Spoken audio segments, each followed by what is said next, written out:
Today on Nova Legends podcast, I have Lewis coach Bryan Hill, who's a Woodson legend and is coming back and coaching with us this year. It's very exciting news. Coach Bryan, great to see you, man. Good to see you, Julian. It's always my pleasure, sir. Oh man, thanks for saying that. Well, let me get your biography, give your biography a little bit. I always feel like you don't get your due when it comes to Northern Virginia because we only really had you that last year. So people kind of forgot, what kind of player you were um, in Northern Virginia, the impact that you had. I believe you were '89 Woodson graduate. Is that right? Yes, sir. That is correct. Yeah, and you played at Coolidge with the Trouble, Kurt Smith. Is that No, right? I didn't play at Coolidge with Kurt Smith. I played at Mackin Catholic High School with Kurt Smith and Mike Smith, who played for the Wizards, Chris Felix. Um, yeah, and Yeah. it was a great time over there for me that one year I did play for them. It was a great experience for me. Being from Arlington and catching the train to go to school in the morning versus getting on the bus like they do out here was definitely a different experience, and I definitely had a great time of it that particular year. Yeah, well, I can't wait. We're gonna cover that in depth. I want to give the broad sketches. You're a Hall of Famer at Chowan Junior College. I played against you So, guys. I went to UVA, played on the JV team, and I played against Sean Andrews and Kerwin Dennis. So we yes, were, yes, yes. Son with the Mount Vernon. Yes, yeah. So they were a couple years ahead of you. Then you went to Georgia Tech, Ramblin' Wreck, played for Bobby Cremins. yes, sir. I believe you were on the team that won the first ACC title in the history of Georgia Tech. Uh, No, it was just maybe the second one. They won it in '90, and then we won it again in '93. That's But yeah. right. That's hmm right. That's right. Yeah, hmm it was an old hat. Anyway, it never gets old, especially when you beat the national champion in the final, and you beat the defending national champion in the opening round. So that's a huge thing. Um, Yeah, yeah, that was a great. I'm gonna tell you, June, that was a great experience, and my time there was really competitive because each year that I was there, we played against the national champion each year. Like I think Duke won it 2 years and Carolina won it a year. So it was definitely quality basketball for sure. yeah, I mean ACC was no joke back then. I mean hmm every game you never knew who you're going to play. Sometimes there were years where Clemson wasn't great, and I think they were good when you were there. Oh But yeah, they were. yeah, they were. But generally, every night there was no nights off. In No. that you got a BS and at Georgia Tech, and also got a master's in education. Um, you're a special education teacher. I believe you also have taught math as well. Isn't that right, Coach? Yes. Yeah, I taught algebra and geometry my whole career until I got to Lewis. Wow. Believe it or not, yeah. Yeah. I my mission was to really, as an educator, make myself indispensable.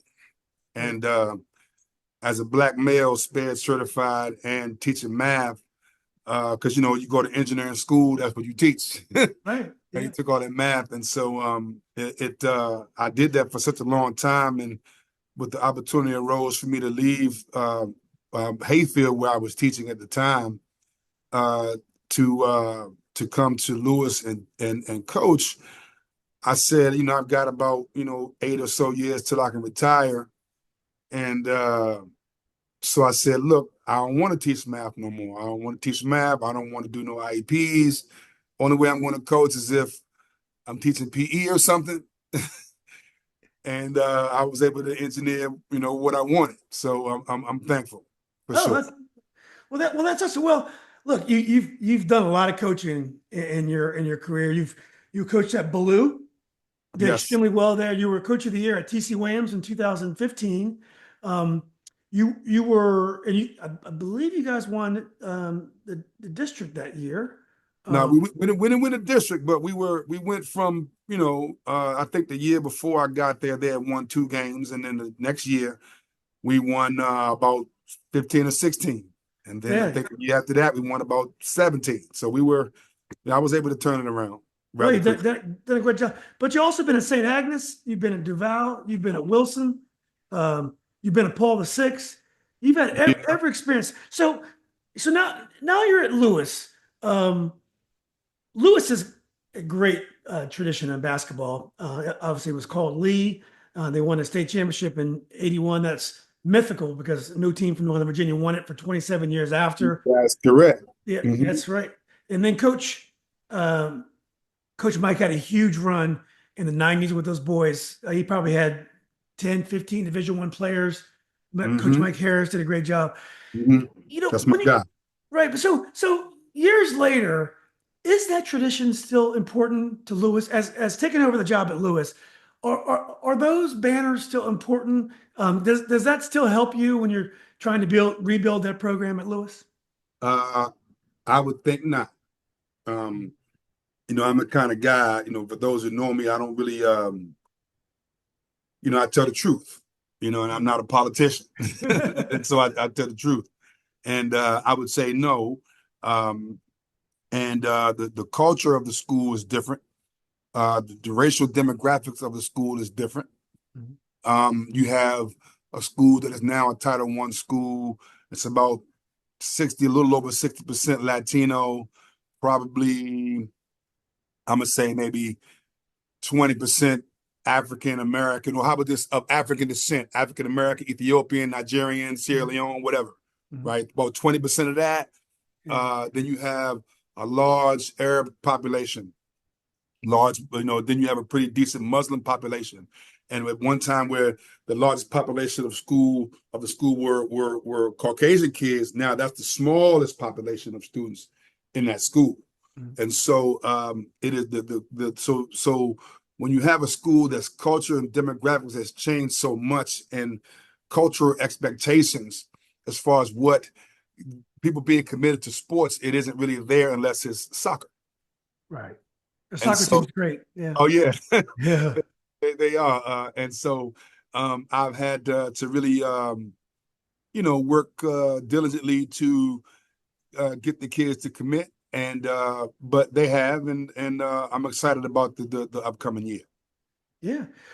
Well, Coach, if in all your other stops, have you been to anywhere that's remotely close to what you have at Lewis, or is it very different than all the other places that you've coached? Um, I would say it's probably more similar to Mount Vernon. When I was a head coach in Mount Vernon back in maybe like 90, like I don't know, 8 or so, population of the school kind of like that. Right. Okay, but and when down on that end of the highway, we had ballers though. Like guys, I was turning kids away, Right. right? Like basketball was the thing, Yeah. versus now here it isn't. And so to get kids to wrap their minds around working out every day, staying in the gym, putting up shots, playing, teaching the game, teaching, just how to play the game has been my main focus. And what type of effort and commitment it takes to be dedicated to something. And as a coach, I've been one to always try to coach the whole person. Like I don't just coach like the game, right? I've gotten far many more kids in the school who I just got them to school. I said, listen, man, give me a 2.6, 2.7, and 1,000.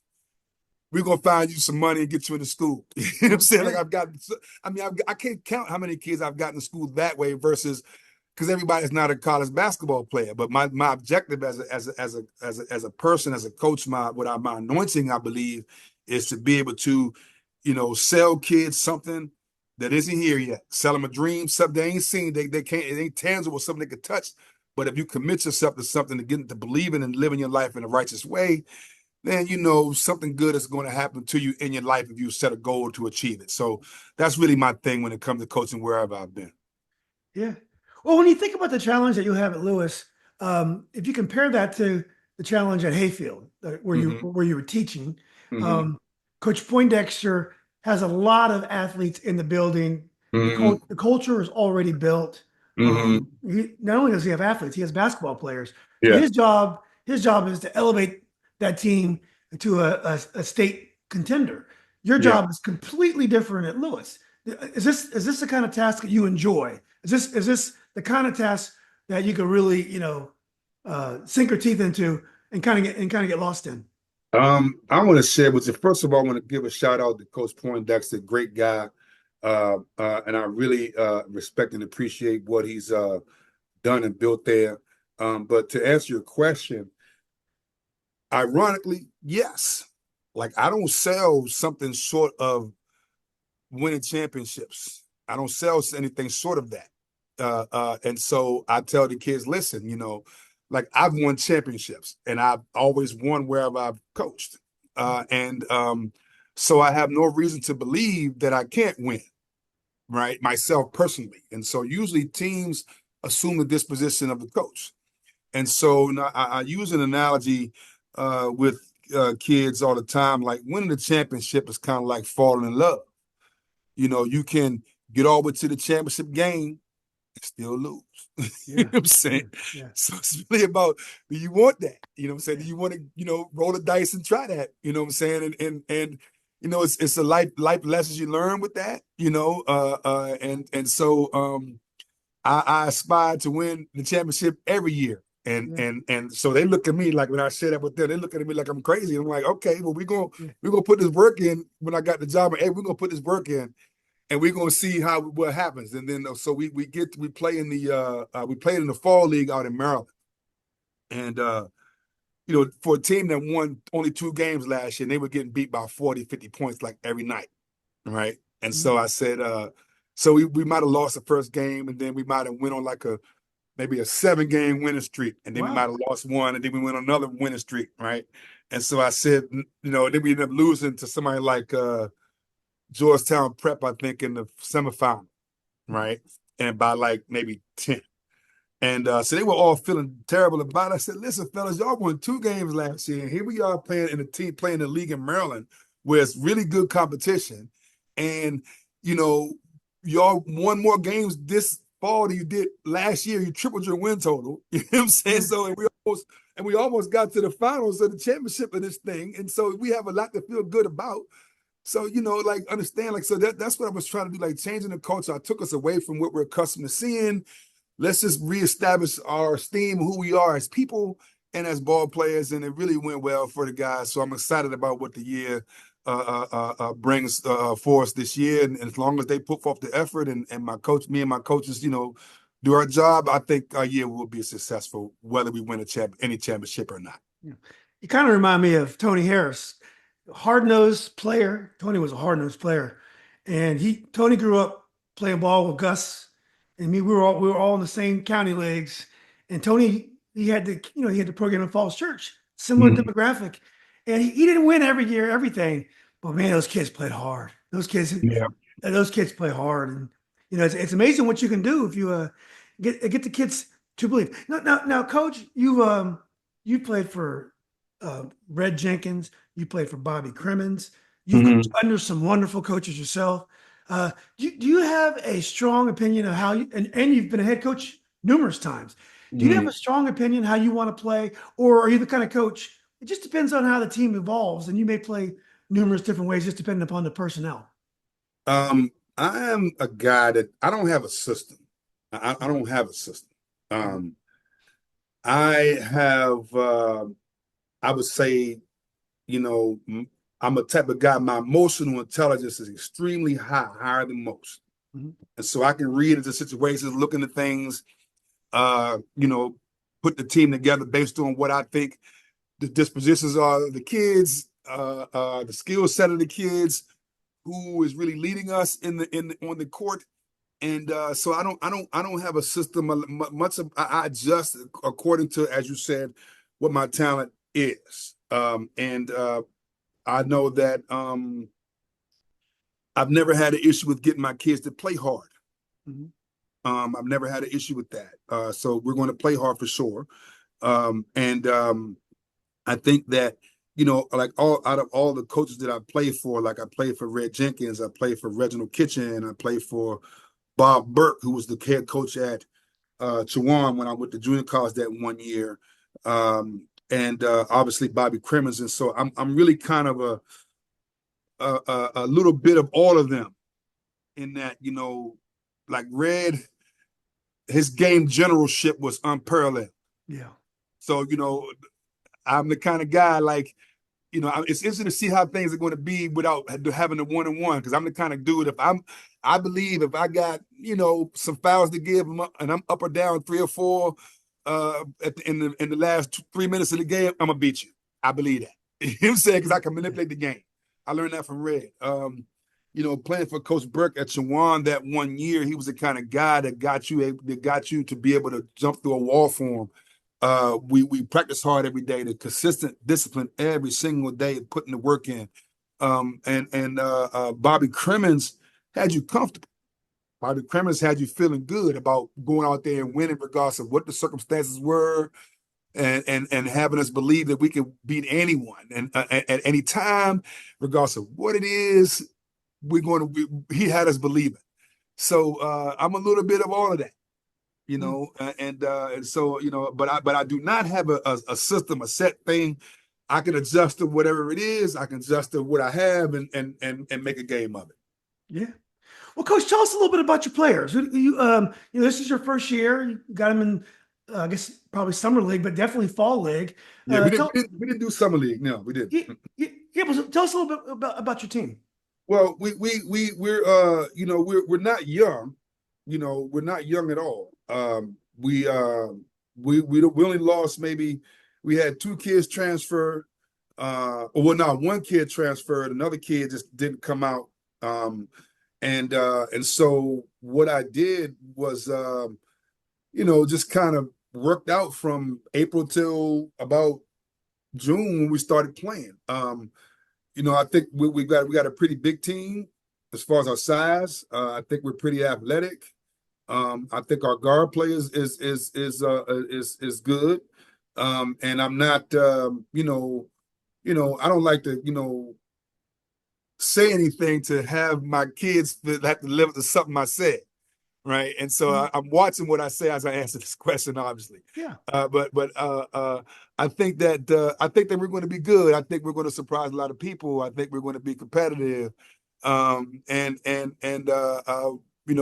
coaching staff has really put the time in. We're still trying to get the kids. I don't think the kids are really where we want them to be.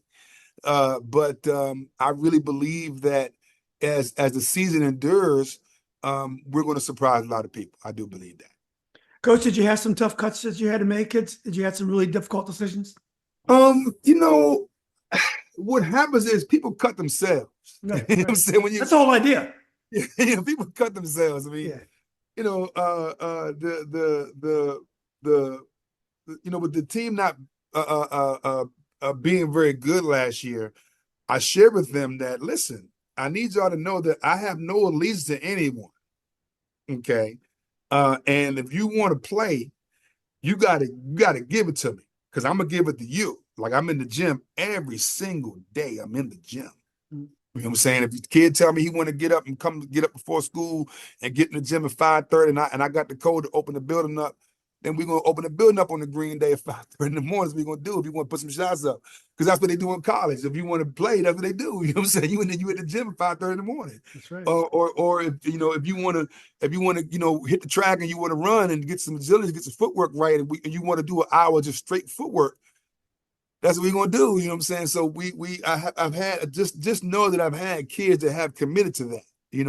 I would say our kids have definitely gotten better. It's the same I would say the same kids, better players, because they put the work in. Right. You know what I'm saying? Like, they put the work in. I purposely didn't do a summer league. I said, we just gonna be in the gym, man, because y'all didn't win, and I really don't think y'all know kind of how to play. So let me show you how to do it.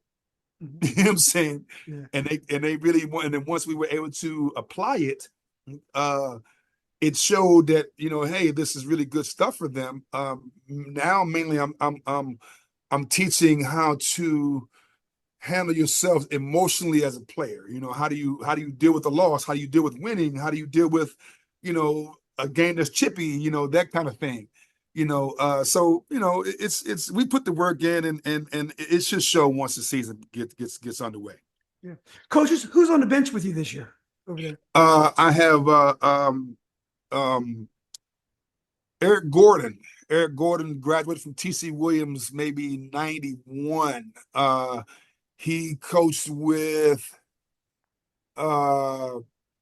the guy that's at the Mather now. His son played at Mhm. uh, Oh, oh, St. Stephen St. Agnes. oh, not Mason, not Mason, not Mason's No, son. No, no. no. The guy that's at the Mathers, the head coach at the Mather now, used to be at St. Stephen St. Agnes. Yeah. Is it my, Okay. is that the other Mike Jones? The other Mike Jones, yes, Mike Jones. I was on the phone with him the I other mean, you day. can always guess Mike Jones. You have a good chance Right, of being right. There's like four of them. right, yeah, exactly. And so, and again, like, so, like, I didn't even know that guy coached before. Mm. Okay, I just played against him, not like because he's a '91 grad, so we never played against each other at Woodson. I'm talking about I just played against him at the parks, at the rec, stuff like that, and I just called him on the phone. I said, "Look, all I know is when I played against you, you knew how to play." And I think he might even been a football dude because he's kind of a big guy. And I said, so I need you on my staff, man, so you can coach what you know. So I don't hire coaches. I only hire people that know as much as me or more than me in something. Right. Right. And so I hired him. I hired Corey Adams, who is younger than me as well, graduated from Annandale, maybe 95 or so, coached at Woodson, coached at Forest Church for football. Again, another guy that I never coached with before, but I just played ball with him, knew he knew the game. I need that guy. Greg Williams on my staff. Oh, he is? Greg Williams on my staff that went to Woodson, that came into Woodson when I left. He's on my staff. Uh, um, uh, Brandon Betts, who is Jamar Betts' little brother. Mm-hmm. He's on my staff. He was in the building, was on the staff the year before. I kept him from the previous staff. And then another gentleman in the building, Matthew Dixon, who is on my staff. So that rounds out my staff. And I'm the kind of guy that, I need my guys feeling comfortable to be able to say what they say. So I don't, and to give and add what they want to add. I don't try to harness my coaches. My ego is intact. I don't need yes men. I need people to tell me what I don't see. And I have a group of coaches that tell me what I don't see and tell me you need to do this beat and aren't scared of me to tell me what they need to tell me. You know what I'm saying? Yeah. So I'm really happy with my staff. I'm thankful to God they've been willing to commit with me. And it's been refreshing working with the kids thus far with that group of guys. Yeah. And Coach, who do you guys open up with? We opened up with Meridian, which I believe is the old George Mason High School. Yeah, Coach Jim Smith. Jim Smith's there.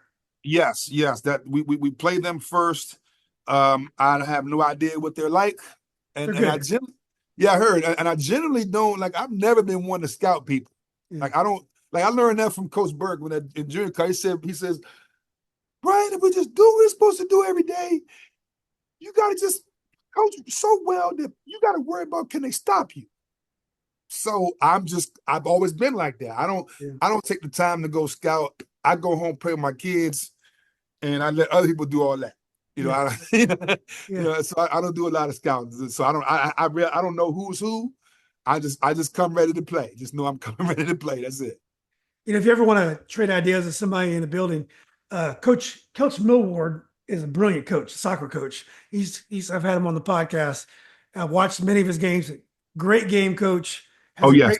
Got a great presence with kids. He's got some kids who need strong role models. He's able to do that too. He's just a great coach. Well, let's talk a little bit about your journey. Now, again, I knew Gus really well because Gus played with Bobby on the James Lee team, and I played against those guys. I was with Derek Hensley, Derek Turner. So we had a squad, and it was basically Gus and Bobby that were really holding it down. But they were always tough to beat because Gus and Bobby are very special players. But Gus's journey was very different than yours. He ended up at Flint Hill, and whereas you went downtown, and then you came back to Woodson. So why was your journey, high school journey, so different than Gus? Well, let me tell you, we were both football players first. And unlike it is now, where there's unlimited football, my brother, once he got to be about maybe fifth grade, was too big. He weighed too much, so he couldn't play. Yeah. And so he ended up, and so he just focused on basketball, is what he did. He just focused on basketball. And so he left Luther Jackson in the 8th with the play at Flint Hill. Now, he wasn't a skill position guy, though. He was a interior lineman, nose guard, go get the quarterback kind of dude, right? And so me, I was a skill position dude. I might play quarterback in possession, throw a touchdown. I might be receiver another possession, catch one. I return and punch 6 points. Like if I had it in my hand, it was 6. Mm-hmm. And so I was a valuable dude, and I enjoyed football. And so one of the reasons why I didn't go to Flint Hill, because I could have easily just went there, just like he did, is because I wanted to play football. And so I initially I was at Oakton my freshman year. I then went to I was at Woodson. They declared me ineligible, sent me to Falls Church, said because I got a bunch of fights at Oakton, and then I got placed at Woodson, and then I was just catching the bus up the hill to Woodson. Then they was like, oh nah, they don't want you to do that. They sent me to Falls Church, so I didn't play at all my sophomore year. So I said, what I'm gonna do is I'm just gonna get out of Virginia totally. Because I want to, and then I could have easily have just went to Flint Hill then even, but I knew I played AAU with Kurt, I played AAU with Mike Smith, I played AAU with Lawrence Moulton, all those guys. So I said I'm just gonna go to that league and play over there because it's a great league, and so I just played over there that 1 year. But then Mackin closed. That might have been the last year they were open. Mm-hmm. They closed, and then I transferred to Woodson my senior year and played there my senior year. And I had football offers with that 1 year. I had football offers, but I knew that I was going to play basketball. Like I knew, even though I was really good at football, I knew I was going to play basketball. And so my journey was something a little different than most people's, going to 4 different high schools in 4 years. Mm-hmm. But I also know and believe that if you can play, they're gonna find you. You know what I'm saying? Like I wasn't questioning none of that. Like by the time I was about 12 years old, I played in every major city east of the Mississippi River. So and I knew I could play. It wasn't no question whether I knew that myself. So I believe I was gonna go to college regardless of where I went to school. What was it like playing in the inner high back then? The teams in the inner high were all good, and every night was a battle. Was that good for your development? I would tell you that it was actually it was the WCAC, but it was called the Metro Conference back then. Oh, that's right. That's right. Yeah. The inner high is DC Public School. That's right. That's right. The inner high is DC Public Schools, but like so and then we played public schools, like so for example, in our conference games. Our conference games were I played against at the Math, obviously was Gerard Mustav, rest in peace. His funeral was today. He passed away. His funeral was today. That's just going on right now. And then they had Ted Jeffries. That team was phenomenal. They had Carroll had Charles Harrison, Lawrence Moulton, the quarterback that played basketball with the Syracuse before Lawrence Moulton was there too. Then they had, obviously at Mackin, it was myself, Kurt Smith, Mike Smith, who ended up transferring to Dunbar, who ended up playing for the Wizards for a while. And Gonzaga had talent. They were always good. And then the public school teams that we played, there was just some phenomenal talent. Every night was a game. It wasn't, it wasn't like, you just go come out there and play and win a game. You had to earn the win. You wasn't just going to get a victory. There wasn't nobody laying down for sure. So Mackin closed, and you came back to Woodson. Yes. Why did you decide to come back to Woodson? You had some issues. I guess you had some issues there before.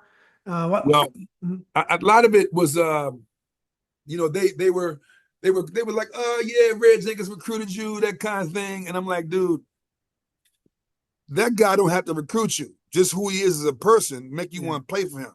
Yeah. You know what I'm saying? Like that guy, that guy has helped so many people, whether they played for him or not. And so, they were like, so understand, like, I was getting in a little trouble at Oakton. And so they were like, listen, we really kind of want you to go somewhere else. So the principal says, I'll place you. You know what I'm saying? We'll agree to a pupil placement for you, right? Just to get me out of the building. So I said, okay, well, I don't want to, I knew some guys at Fairfax, right? And I felt like, I kind of knew the guys too well at Fairfax because I knew them, right? And I said, well, I can catch the Q bus to Fairfax, or I can catch the Q bus to Woodson. So I said, I'll catch the Q bus to Woodson. And then, I think because it was him, I guess. I don't know. They were like, oh, we rescind that. We'd have told Fairfax it was cool, but we're gonna rescind that, and we're gonna make you go to Falls Church. So I was actually at Woodson. Mm-hmm. And then they were like, no, never mind. We're going to make you go to Falls Church and we're going to declare you ineligible. I said, well, you had this conversation with me, requested that I do a pupil placement, not me requesting one, but you requested that I do one just to kind of get a new start. The principal did. And then when I did so, she agreed to it. And then because I chose Woodson, you rescinded it because you heard that Red Jenkins recruited me. Like, dude, I could just go to Flint Hill and be playing on the national schedule. I'm just going where I want to go. You gave me the option to choose, so I'm going to go where I want to go. I want to go over here. Right. And now Flint Hill would have had football, I'd have went to Flint Hill. Right. They didn't have football, yeah. But Woodson took you back though. It took you back. Well, what it was, because then I was still living in the same place. So when you get a pupil placement because you get in trouble or at one school or another, I didn't move. Right. Okay. Right. So this time by then, my mother moved over there behind the Chuck E. Cheese and them apartments over there. Yeah. So I just moved over there and went there in my senior year. Oh, okay. So look, you're playing in the WCAC or the Metro, whatever it was called back then. You're playing against future NBA players. Mm-hmm. Then you come to Woodson. I mean, I guess you did play against Grant Hill, but generally the competition was much stronger than it is now. But it's not what you were facing in DC. Was it a good adjustment for you? Was it a good experience for you to play to have that year at Woodson? I think so because and I'm not saying like basketball wise, I'm just saying school wise in general. Like, Woodson's a great school.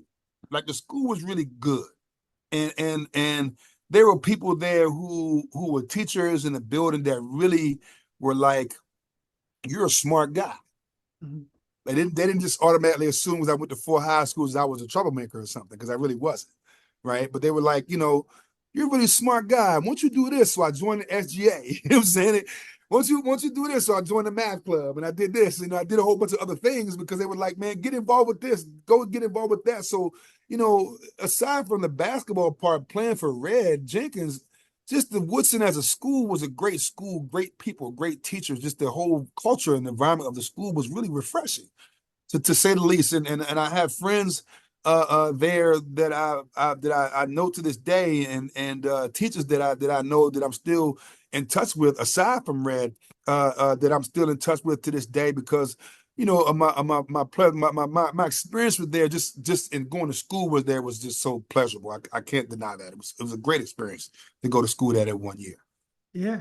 Well, Red Jenkins is known for his heavily structured offense and fast break. They run their offense off their fast break. They look for the trailer. I know this because I never beat Red Jenkins in all the years I played against him at Robinson. Right. How did you fit into his offense? Well, I ended up, I was a big man for him. And so, but now he was the kind of guy that he wasn't offended if I took a shot and I deviated from what it was, because I didn't do that. I did that when it was necessary. Yeah. Like when I really felt that what we were running wasn't happening, I just got the rebound, went down, scored the bucket. Yeah. He never opposed that. You know what I'm saying? Like he never said, don't take this shot, don't take that shot, don't do this, don't do that. Like because I was a coachable guy in the first place, and so I stayed within the framework of what he was asking for. Mm-hmm. And then all those other things that a lot of basketball players don't do nowadays, like, I was just going to getting it off the rim. Like if I wanted a shot, I was just going to go dunk it in. I was going to get the rebound and go put it back. Mm-hmm. Like I just learned how to play. I think playing the WCAC the previous year with such high talented guys, where I had the ball wasn't always in my hand. I had to go score by just running the lane or just going to get it off the rim, putting it back. And so when I came to Woodson and he had a system of guys that were doing certain things, and guys who maybe weren't as athletic had specific shots on spots they were going to take their shots from. And if I deviated from that too much, it just disrupted the whole continuity of everything. Yeah, I would just go get it off the rim. Right. So I didn't have to take a lot of shots to average 25. I might have took 12. Yeah. But we're not counting shots. We're not counting the rebounds and putbacks as shots. We're not counting those as shots. I'm talking about the shots you take within the set. Those are shots. Right. Anything that you get off the rim, that's yours. And so that's how I ate. Yeah. That's how I ate. That's what and if I got hot, I just got hot, and that's just what I did. But I try to stay within the framework what Red asked for because he really helped my game in a major way as far as refining it Yeah. for college for sure. Mm-hmm. Right. Well, Bryan, that was the year, 89 was the year that South Lakes went to state. I'm trying to think I think they beat Chantilly in the regional final, or was it West Springfield? So who was the tough teams in the Northern District that year? I'm sure TC Williams had to be tough. And who put you guys out? Who put you guys out in regionals? West Potomac put us out. Yeah. Nope. Beat us. Stacy Harris? No. I can't remember the guy's name. They had a pretty decent team. Yeah. I think that we won the Northern District that year. We won the regular season championship and the tournament championship. But we lost to West Potomac, I think, in the game before we got upset. Yeah. And they beat us by 1 at the buzzer or something. Wow. And it was that was one of those losses that like like you played the game, right? And you have games to play and stuff that you lose, and that was one of those games that I remember that ends your high school career you just never forget, because I might have had like 35 or something just to make sure we was going to win the game, and then we lost on a layup at the buzzer at that. It wasn't a jumper. Wow. You know what I'm saying? We lost with a layup at the buzzer. Somebody missed the defensive responsibility, threw a pass layup game over, and we lost. So and I never forget that. But to give credit for them, they played really, really hard. They played really well that day. And I'm the kind of guy that I give respect where it's due, man. You know what I'm saying? Like I don't disrespect. I respect all my opponents. Yeah. Like I really respect all my opponents for sure. So Bryan, do you think you guys could have beaten South Lakes that year? I think that was the year they had Mike Ellison, Mike Taylor, Grant. They had Rob Robinson, and I think Chucky Gibson, or I forgot who else. Yeah, we lost to them. We played them regular season, maybe lost to them by about 6, maybe over at South Lakes or something. I've seen the film of that game. Yeah. And and the funny thing, like me and Rob, we talk trash. I might have had like 25 that game. He had like 29 or something. I think Grant didn't play maybe after he turned his ankle or something, so he didn't play the second half of the game. And I told him, I said, listen, man, we didn't game plan for you, dude. Like we didn't game plan for you. Yeah. We game plan for Grant. And then when Grant didn't play, he was like, okay, we want to win this game. He was like, no, we're not. Because he really showed up and really played a great game. Much respect to my friend Rob Robinson, great guy. We've been friends since we were kids. And but yeah, that was a really good team. We did lose to them that year by about 6 or 7, if I remember correctly, over at South Lakes. But I'm not going to say we would have beat them or something like that in a tournament contest, because when we had to head, they beat us. Yeah. You know what I'm saying? So there it is, right? Yeah. Well, Bryan, you ended up at Chowan, and I played against Chowan. And as I mentioned earlier, of all the teams I played against my whole life, I have never played against a team that played harder than Chowan. There's an empty gym. We were playing at U-Haul, and I had never seen a team play that hard. They played this 2-3 zone. What did they play? Did they play 2-3 zone? But anyway, they were unbelievable. My guess is you went from playing a big guy at Woodson to a guard at Georgia Tech. It was a good chance for you to work on your guard skills at Chowan. Yeah. Let me tell you, I initially I wasn't a Prop 48 academic casualty guy, right? Like initially, I signed to go to Maryland, and when Gary Williams came in, I was like the Bob Wade's last signee. Oh, is that right? Yeah. Right, and so but then like right after that, he got fired, and then they were going to be on. Then they hired Gary Williams, and they were going to be on probation, and it wasn't going to be on TV. And so I was like, could I not? Like, could I go somewhere else? And obviously he obliged. And so I went to Chowan for a year, and I wasn't, I didn't play the one. I was a point guard for him. And I can remember it being like maybe 40 guys at the first workout. And I didn't get there till like school had already started. So I didn't get there till like almost September. Mhm. And so I was like the last guy to come to campus. And I can remember him saying it, Coach Burke said, guys, it's 40 of you right now. Come November, it's gonna be about 11. Right? And so it just like he said, it was 11 of us. Yeah. He handed me the ball. He says, son, you the point guard. And I had never played the point ever. And then, so we were playing everything. And then like maybe the next day or so, I asked him, why me? And he said, well, I've yet to see anybody get it up off you. Mm. He said, pretty much. He said, so I'm going to teach you how to play, but I just know I've watched you play for 3 weeks now, or a month or so, and I've yet to see you turn it over. Like you haven't turned it over. Like you either score or somebody else scores because you did something with it. He said, so that means you know how to play. He said, so we're going to tighten your handle up and you're going to be a guard. That's what it is. So that's what, and I was. Yeah. That's just kind of how it happened. Was it an adjustment living in the country? Oh man, it was amazing. An amazing adjustment. I can remember I came down, I caught the bus and I got off in Roanoke Rapids, North Carolina.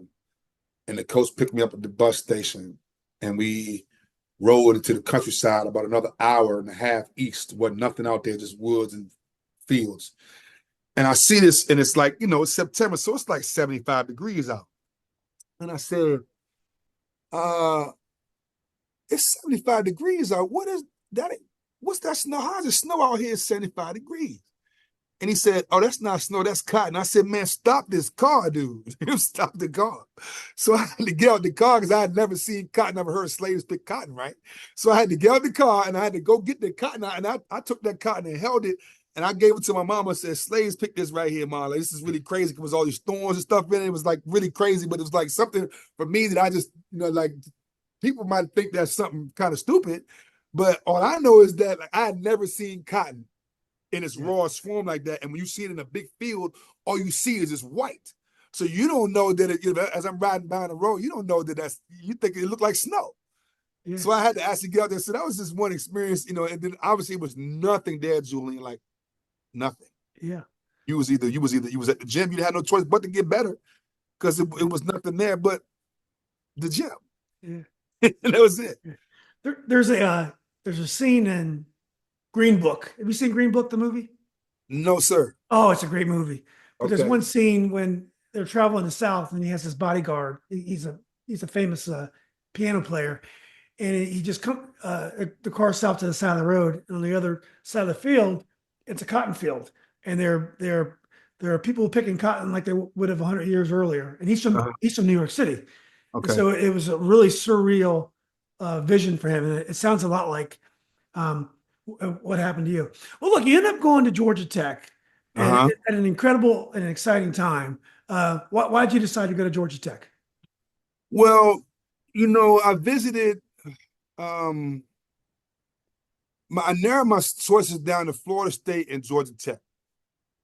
Right.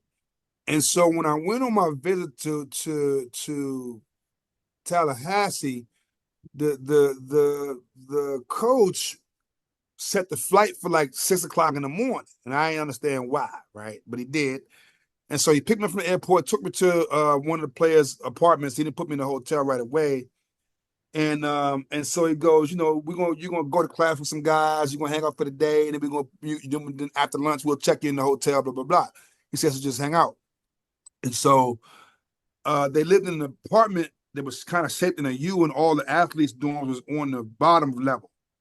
And so, and then you open the patio door, and it was a pool in the courtyard with the Florida State Indian in the bottom of it. And then it was just girls everywhere. Wow. 10 and 8 o'clock in the morning. Yeah. So I said, oh, that's why he brought me here. Right? You know what I'm saying? That's why he brought me here first. I get it. Right. So, I went to a bunch of parties and went to some football games. I met Burt Reynolds and met a bunch of other people, that were like, celebrities and different things or whatever. And it was cool. And I had a blast. I mean, I had fun. It was like, I had fun. I really did. Yeah. Versus when I went to Georgia Tech, the registrar that's on my degree that's behind me, on that degree right there that's behind me, the registrar, Frank Roper, is who picked me up from the airport. Mm. Frank Roper, it then takes me to the president's office. So I go meet the president. So I meet the registrar, and his name is on the degree too. So I meet the president of the university, registrar, and then I went to Dean Byers' office, who's the dean of the School of Management where I graduated from. Mm-hmm. Listen, man, we graduate here. So this is what we're doing, right? You're gonna do this, you're gonna go to these classes, you're gonna do all these things, you're gonna come back, and we're gonna figure out how we're gonna make sure what you want to do with your life when you get done playing. And so I knew by far that the rigor at Georgia Tech was exponentially more than it was at Florida State. But I knew in my heart of hearts that I would not have graduated from Florida State. Too much suntan. Too much Oh, suntan. man, you know what I'm saying? I had to go to a school where it was a school. You know what I'm saying? Yeah. Like W.T. Woodson was a school. They demanded academically excellence from you. You know what I'm saying? And I understood that.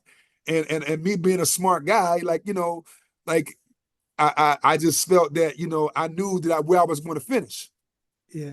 You know what I'm saying? So I went to where I thought I was going to finish, and where the institution itself was concerned about me finishing. Yeah.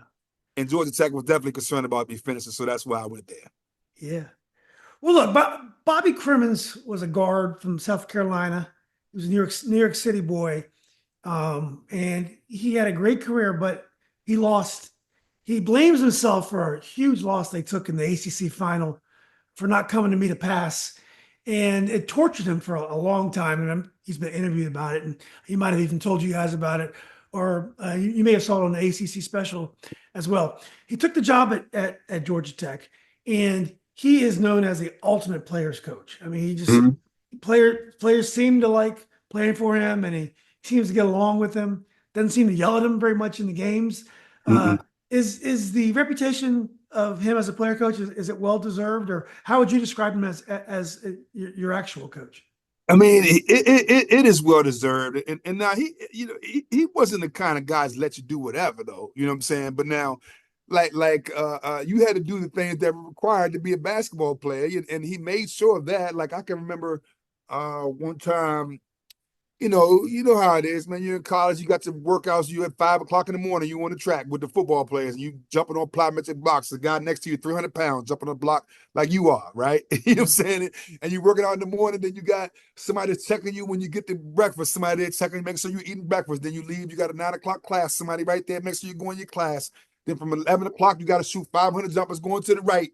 On Tuesday and Thursday, you got 500 jumpers going to the left, and then at 3 o'clock after your 1 o'clock class, you either going to practice or you working out, right? So it's your whole thing is the whole day is regimented, right? Yeah. So like now I worked, and I didn't have an issue with working, but it was just it was a little a culture shock for me because I hadn't worked like that before, and I can remember one day I think about after the second week, I think it was a Tuesday, I never forget, I was just beat, tired, dead tired. And I said, I'm not going to this workout this morning. I said, but what I'm going to do is I'm going to get up, though, and I'm just going to walk, because you had to walk back past where I was to get to go eat in the morning. So I said, I'm going to put my sweatsuit on and just kind of blend in with the crowd of guys walking back and just go ahead and eat my breakfast and go ahead and have to go to workout this morning. So we walk into the cafeteria in the morning. It's like 7:30. And Bobby, beep, beep, like, Bryan, what you doing? I was like, go eat breakfast. He said, man, I'm gonna go eat some breakfast, man. Come have some breakfast with me. So I said, okay. I got in the car. We went to some place, it might have been about 7-8 miles from campus. And so we ate breakfast. We chopped it up about a bunch of different things, school, how was things going? Was your mom doing okay? Blah, blah, blah, whatever. And it was cool. Good. It was a good breakfast. We ate, and then we walked back to the car. I get back to the car, and I opened the door, or attempted to open the door, and the door was locked. So he rolled back the sunroof and said, "Don't miss that workout no more." And he left. And so I had to find my way back home. Wow. So I said, okay, I ain't gonna miss them workouts no more. You know what I'm saying? Like, so he had a certain way to teach you. He wasn't uncool about it. He wasn't mad. He ain't yelling at me or nothing. Like, he didn't do anything that was like, like he wasn't aggressive with it or nothing. He was just like, listen, man, don't miss that workout. You know what I'm saying? Like, and this how I'm gonna let you know, don't miss it again. Like, don't miss it. So in his own way, he was a disciplinarian. Not in a rude way, but you guys you guys are pretty well controlled. Oh Most, yeah. yeah, Oh yeah. Oh yeah. And I really, and the thing about it is, Julian, I really appreciated that. mm, Because he didn't yell at me. yeah, He didn't cuss me out, nothing. You know what I'm mm, saying? And he didn't treat me no different when I got back to campus and practice the next day or that later on that afternoon. He didn't treat me any differently, showed me the same love he would have shown me any other time. yeah, Right. And so what that taught me as a coach was to be able to, like I do my own kids, you may have to chastise your kids for doing something they knew better than. But you gonna love your kids. You gonna still love your kids and make them breakfast the next morning like ain't nothing happening anyway, right? Because they're your yeah, kids, they're your babies. You love them, absolutely. right? Right. So that's how he was, and so I mean, like just that alone made me have so much respect for the guy. You know what I'm Yeah, saying? Like it's and it's funny because when I see him now, he laughs about he couldn't believe that I was a math teacher. He's yeah, like, dude, for real, you teach math? Like he just couldn't believe it. He's like, you mean to tell me somebody's letting you hang out with their kids, man? Like he's just the funniest guy, man. He's yeah, a great guy. He was a great guy to play for, man. I mean, he made sure you were comfortable. You didn't want for nothing. You weren't stressed about nothing. He wanted to make sure you were good and ready to play, and we were. You know what I'm saying? So I try my best to give that aspect of what he brought to us to my players as well. yeah. Well, there are certain high school players that have a certain aura about them that um, it just really separates them. And Kenny Anderson, like Pearl Washington, like there are just certain high school players that have this aura, and you never forget them. And Kenny Anderson was this guy. We were in awe of him. We just thought he was the most magical playmaker. So what was it like when you first met him? And I'm sure you knew his reputation as well going in. You know, like that wasn't the first time that I had played against him or seen him. Oh, okay. Yeah. You know what I'm saying? Like, Yeah. because we're the same class. We came out 89. You know what I'm saying? Right. So, like, I played against him AAU. Yeah. Um, I played against him in the Capital Classic. Yeah. Um, so I would just tell you that all the stuff that you saw Mm. in the game that he did, okay. I mean, where he just put Bobby Hurley in the mixer. Like Yeah. all of that kind of stuff that you saw, practice was times 10. Wow. Was that times 100. I mean, my guy Rob Alanis, who's the coach, assistant coach at Howard now Mhm. with my man Booby that went to DeMatha too. All right, that with the Kenny Blakeney. Yeah. I called him Booby. That's his nickname. So that's another thing about this basketball circles, right? Like Kenny Blakeney played at DeMatha when I was at Mackin, right? And then he went to Georgia Tech. I mean, he went to Duke, and I played against him. And Hubert Davis, I played against him rec league, and he's at North Carolina, so it was great. But at any rate, Kenny Anderson was the kind of dude where Rob Alanoff would check him, right? Mhm. And it was comedy. It was just really comedy because Rod's not a really quick guy, but I don't know why Rod would just do this every day, but he was just trying to press Kenny, and then Kenny would just do all kinds of things to this dude, twist him around, throw it around his back. I mean, no look passes, have him twisting in circles, all kinds of different things it was just, it's kind of stuff that was so humorous, it would stop practice sometimes. It was stop practice. I mean, it was refreshing to see, just the Rod really saying, Brian, he's like, I'm just trying to get better, Brian. I'm just trying to get better. I can't stand in front of anybody. So if I'm working against the best guy ever, it just makes more sense that I just try to press this guy. And if he fries me every day, then I just get cooked every day. But I feel like I'm gonna be a better defender if I play him. Yeah. And the amazing thing about that disposition is that I took that Yeah. and I shared that with all my other guys. Dude, go find the baddest dude and check him. You know what I'm saying? Yeah. You're going to get better as a defender. If you play against the best, you're going to get better and be the best. But that guy, man, was something like, and I played with some really good guards. Like Kurt and I played with each other since we were about maybe 13 when we started playing with each other. And to see a guy, because for example, I didn't know for the longest time that he was Charles Smith little brother. I didn't know that. Mm. You know what I'm saying? I did. They didn't look alike, right? Yeah. But we would go. I mean, we would be in Chicago, Philadelphia, New York, it didn't matter. And, he was really effective. Obviously, playing with a guy like Kenny Anderson was another guy that was just unbelievable, where it didn't matter where you were, who was checking him, he had an answer. Um, Travis Bass was another guy, more of a flat scorer than Kenny Anderson. Kenny got his points because he was just so slippery and just couldn't really do nothing to him to make him uncomfortable, to get him out of his rhythm. It was impossible to do that. He was like a liquid ball handler that just adjusted to you, and you couldn't do nothing with it. You know what I'm saying? When Travis was more of a, like Travis was, if it was a foot race, Travis was a faster kid. If it was a quickness back and forth across the lane, Travis was quicker than Kenny Anderson by far. Travis Best took more shots than Kenny Anderson. Yeah, for sure.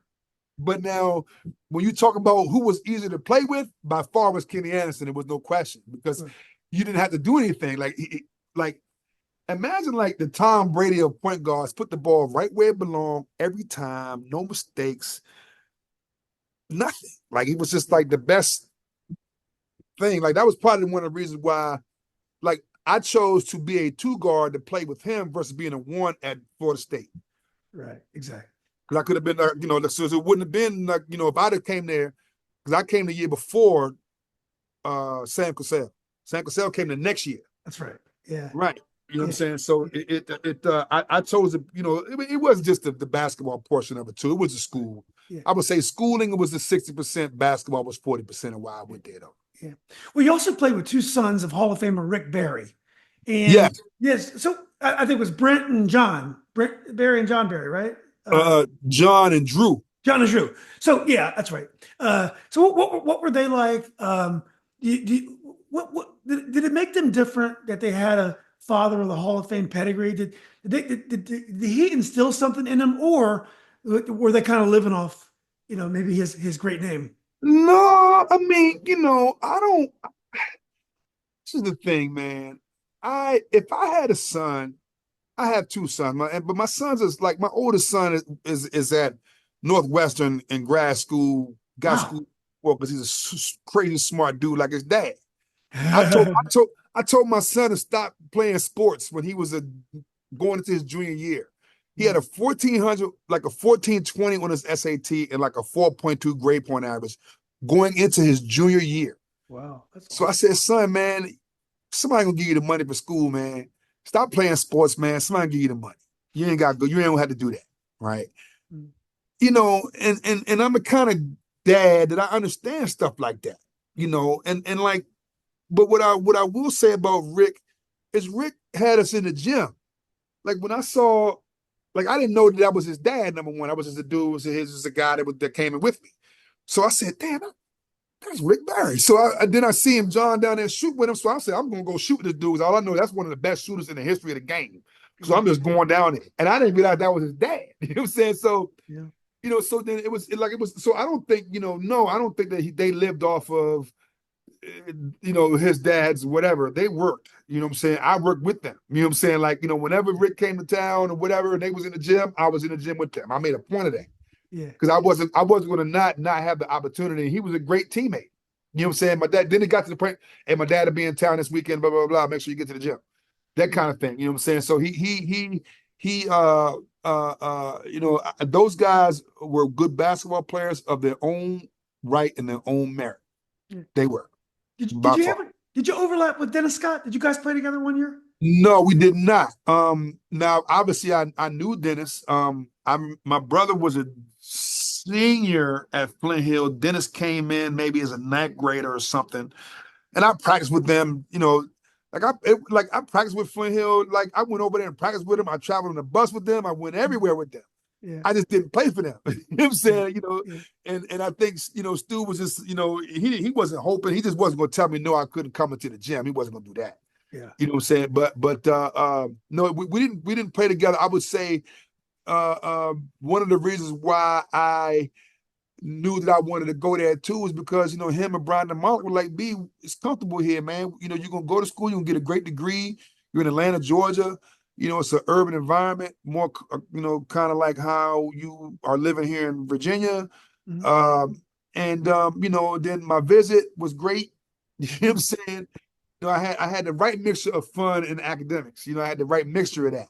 You know what I'm saying? So, and with guys that I know like Dennis and Bryan already there stamping it that you this is a good place to be, it was a no-brainer, really. You're talking about Brian Oliver, weren't you?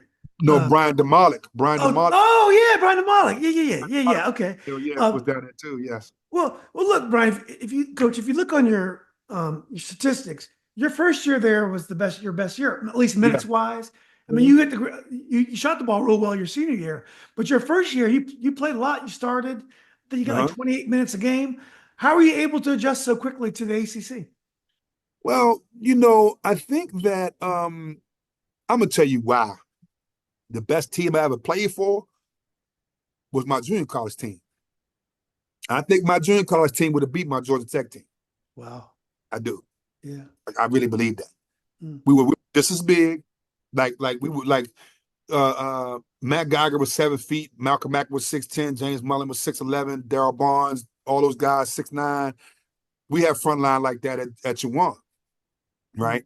Our shooting guard was Ken Scroggins with the Garfield that was 6'7", left-handed dude. Great shooter.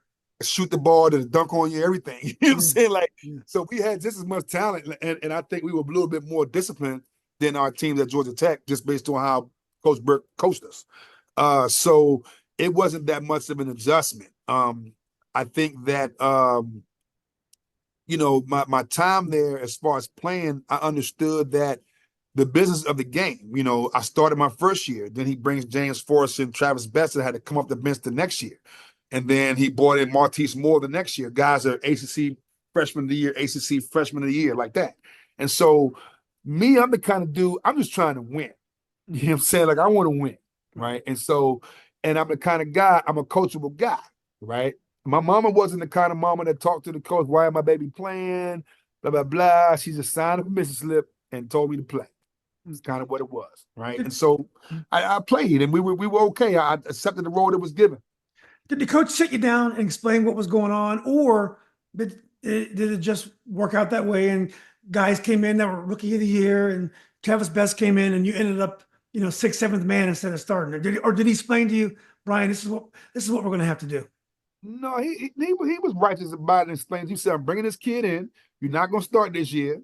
You know what I'm saying? What you want to do? You want to transfer? What you want to do? I said, nah, man, I'm with the 4 high schools. I'm not transferring again. You know what I'm saying? I'm staying right here. I'm a graduate from this school. I like the school. I'm not unhappy. I'm going to play whatever role you want me to play. And I'm going to play. Like, kids don't do that now. Kids get up and leave. No, because there's Get up and no, go. you don't have to sit out a year, so you can go somewhere else and play right away. Yeah. Yeah. And I could have, but I chose to stay because I was not unhappy. And I was also the kind of guy where, I knew that I was more than a basketball player. Mhm. Like, I knew that I was a smart guy. You know what I'm saying? I knew I had other qualities about myself that was outside of the auspice of playing basketball that defined me in other ways. So I was okay playing the role. I had like Bobby said, listen, if you want, okay, so what you gotta do, B, you gotta stop people. So one night I might be playing Malik Sealy, checking him. The next night is Tom Gugliotta. The next night is Rodney Monroe. The next night is, Chris Whitney from Clemson that played for the Wizards. And the next night it was somebody else. So I got better as a defender. I really felt, and we won an ACC championship. We traveled, we had a great time. So it was more than just I wasn't a selfish teammate. You know what I'm saying? And so much of what I do that's why I think that's why I'm able to really like get my guys to like turn around right away. Assume the position, assume the role. That's what it is. If you want to win right now, dude, you got to sacrifice some of yourself for the betterment of the team. And that's what I do. Well, you were rewarded with for your patience. Your last year there, you won the ACC championship. The first round, you beat Duke, who was a 2-time defending NCAA champ with Bryan Hill. Mm-hmm. Then you beat Clemson on the second night, and then the third night you beat NC State with George Lynch, Eric Montross, Donald That's Williams. Carolina. That's Carolina. That's Carolina. I'm sorry. Yeah. Yeah, because a Carolina fan might be upset with you over that, Julian. Exactly. Yeah. I'm glad you corrected me. But you beat No worries. you beat the Carolina team with Donald Hand, Eric Montross, George Lynch that ended up winning the national championship after losing to you guys. Talk a little bit about the ACC tournament. Playing in the ACC tournament was one of the most memorable experiences I've ever had, just as a person in my life. Um, I can remember um, in 1983 when Maryland won it, and we were living up the street from here in Arlington, where we're living right now, and my brother and I were like, talking about it, and I said, I'm gonna win an ACC championship one day, and I prayed. I said, God, just give me the school, just give me to an ACC school, preferably Maryland or Virginia. And just give me to one of those two schools, Lord, and just help me win an ACC championship. Because we were just basketball junkies, man. We just, you know, what did the thing say? Raycom Teleproductions presents ACC basketball. It just started noon. We would just watch it all day, right? You know what I'm saying? And so to be able to have your prayers answered 10 years later, for one, it made me know that God is really real. Just another experience to know that He's really here and listen to us. And to win that and to win it in the fashion that we did, it was and like it was so amazing because like I remember when the clock ended, people are usually grabbing each other on the team. I went and grabbed my brother. I had to go find that guy because he's the guy that really dreamt with me. You know what I'm saying? That believed in something that wasn't there yet. And so that's why, as a coach, I really believe that I'm supposed to sell a kid something that isn't here yet and condition them to work towards that thing that really is intangible to get them to believe in something and then help them use that to catapult themselves to a higher standing in life. Whatever thing they want to do, that's really, because I did that for myself. So I want to do that for other people. And I've made a living doing that, whether I was coaching or not. Like, whether like the years that I haven't coached, I still got kids in the school, Julian. That's right. Like I still get kids in the school. Listen, man, you need some help with that algebra 2? You need the algebra 1? I got you, Slim. Trust me, I got you. I'm a big, black, smart dude. Trust me. You know what I'm saying? Just know. Well, in sports, we have the highs and lows. And as high as you were when you beat UNC Carolina, it must have been a huge surprise and letdown when you lost to Southern in the first Yeah. round. I mean, you guys were huge favorites. This is one of those upsets that when you're watching TV, it'll be a news flash. It's upset time. Yeah. How did that happen? And I'm sure it's a game you've looked back on over the years. Well, this is the thing, like there are coaches that I've coached against that I've never lost to. Mm-hmm. And I know them as coaches. Mm-hmm. And I know I can beat them. If I got a comparable team or comparable talent, there are coaches that I've coached against that I've never lost to. Right. And I say that because the coach at Southern coached with Bobby Cremins when they were at maybe like Appalachian State, because Bobby was at Appalachian State before he was at South Carolina. That's right. So they knew each other. Okay. And I can remember an interview that guy had. He said, he said, they're going to underestimate us and we're going to win, is what he said. Now, what scared me about that is that, like, I'm a Christian and no disrespect to anybody who has any other faith, but God spoke the world into being. Okay. He said, and it was good and it happened. Right. So I do the same thing. I say what I'm gonna do, and if I fall short, like I'm undefeated, Julian. No one's ever beat me before in my life. If they got more points than I do, it's just because the time ran out. That's right. You know what I'm saying? Right. So that's kind of how I process. Okay. No disrespect to anybody else, right? And so when he said that, it scared me because I said, damn it, and he knows Bobby. And why is he saying that? I remember when we left, we won the ACC tournament. We might have went back to Atlanta maybe 2 days, and we went to Tucson maybe about 4 or 5 days earlier than customarily when we would go to the tournament. Mm-hmm. So we were in Tucson, just kind of working out, chilling in Tucson, right? And we went to some national parks. I went and saw a road runner, like the cartoon road runner. Mm-hmm. Okay, I went and saw a road running, like it really looks just like that too. Yeah. You know what I'm saying? Like, and I saw these other different things, and it was cool. But what it did, it relaxed us. Yeah.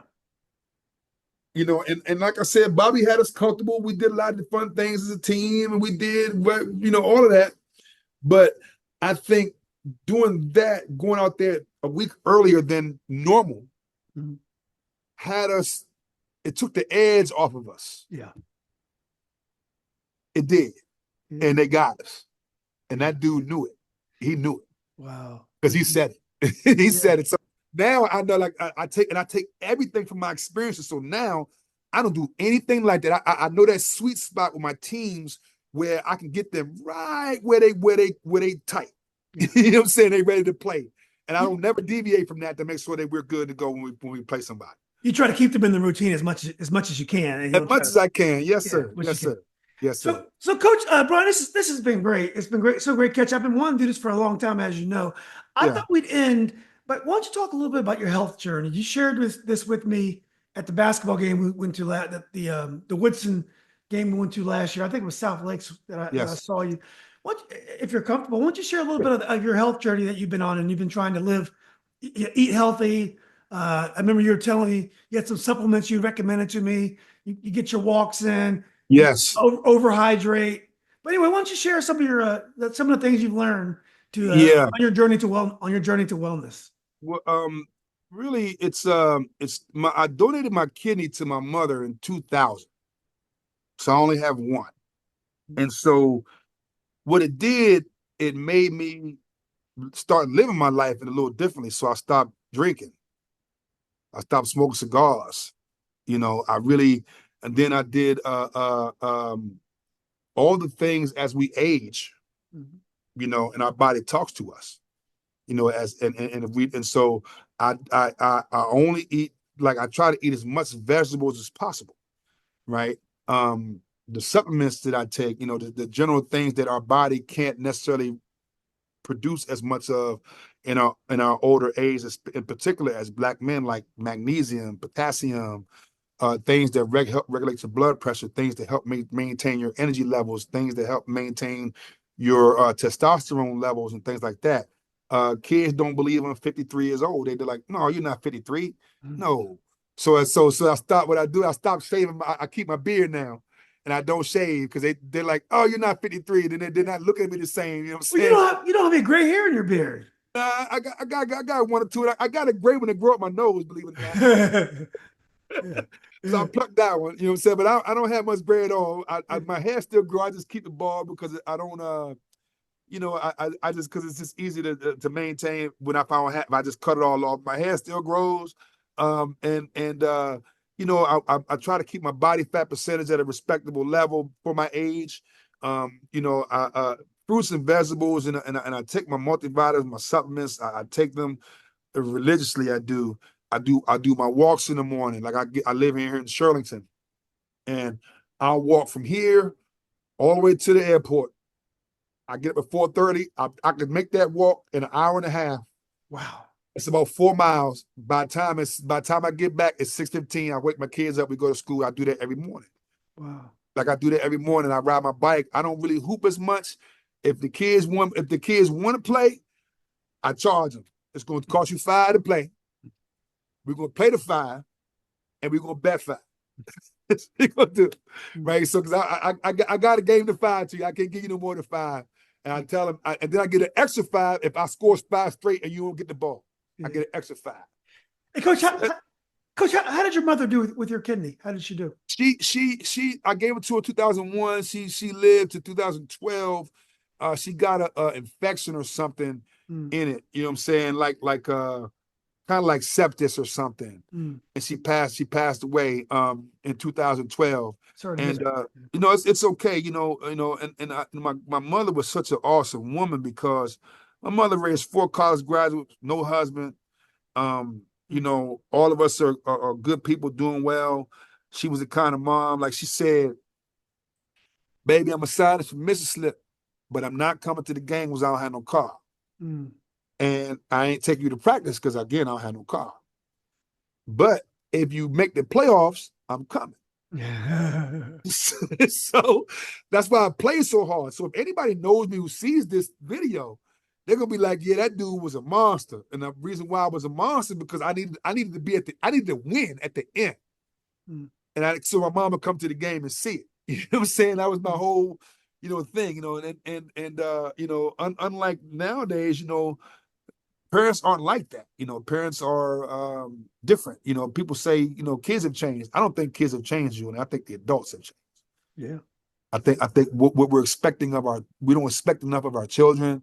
We Mm. try to protect them, and we don't really put them in a position where they can be successful and deal with what life is going to bring them.